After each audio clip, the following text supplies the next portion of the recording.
good tip is to go from above and get lots of light.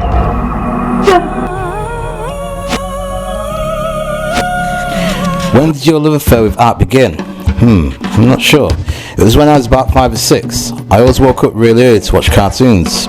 But one day I woke up about 4 a.m. and back then television stations shut down at night. So I couldn't get anything on TV. I found loads of colouring pencils and drew my own cartoons. I drew a fruit bowl so that I could use all the colours in the box. We had a mini exhibition and my mum proudly stuck it on the fridge. Fashion packaging. Briefly, if there was any about conscious decision to package the Stones and Beatles, right, and then going to talk about the Sex Pistols and sex. Right. Yeah. Yeah. Go on. What do you want me to lead? About fashion packaging. Well, was it consciously done for the Beatles, and then did you consciously do it for the Sex Pistols? I think that it wasn't a conscious package with either group. I think that with respect to the Beatles, they were obviously aware at that time the image became very, very important. It was something that everybody could lock into. It was something that people could talk about. I think that the key with fashion in rock and roll's success in terms of promoting various singers or groups was the fact that it's much more exciting to read about the group's image than to read about the group's music. You don't really want to read words that talk about the music. It's not interesting. The music is a given. If you haven't got the music, forget it anyway. So,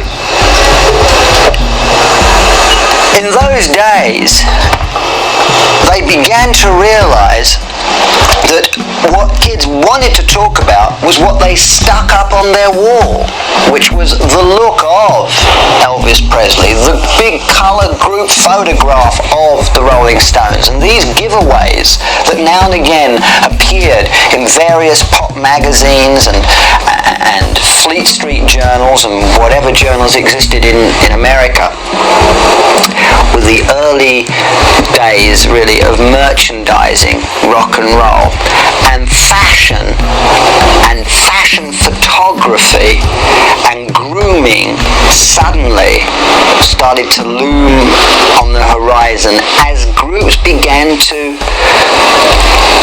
pet themselves. Makeup was always used on male performers, I think right back to Elvis Presley, but it became more flagrant. You'd flaunt it. You'd even perpetrate the idea of it as a style to look different, so you'd exaggerate it and you'd walk down the street with it. And groups like the Kinks, I think the Rolling Stones, as years rolled by, they changed, they became more chameleon and took on whatever was, tougher and more, whatever was more happening at that moment in terms of image making.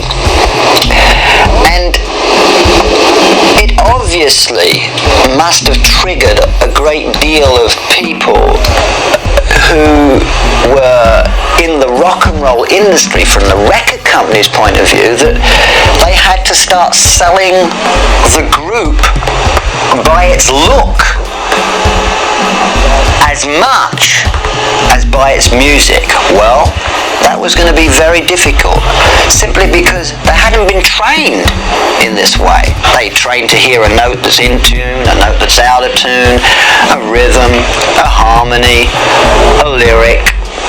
They could relate all this to music in the past, but they weren't hairdressers, they weren't tailors. It seemed extremely effeminate, and they in fact disliked it. It was difficult.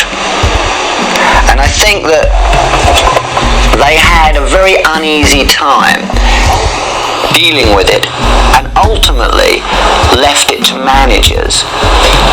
That's what happened, I think. Now, let's go on to you and the Sex Pistols. Teddy Boys existed before they saw Bill Haley. Teddy Boys just...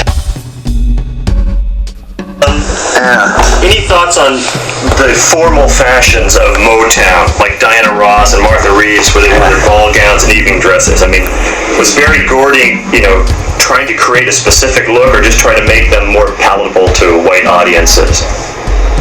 Well, I don't really know Berry Gordy, and so I don't really quite know what he was thinking. My impressions are, and it's easy to have impressions in retrospect, were that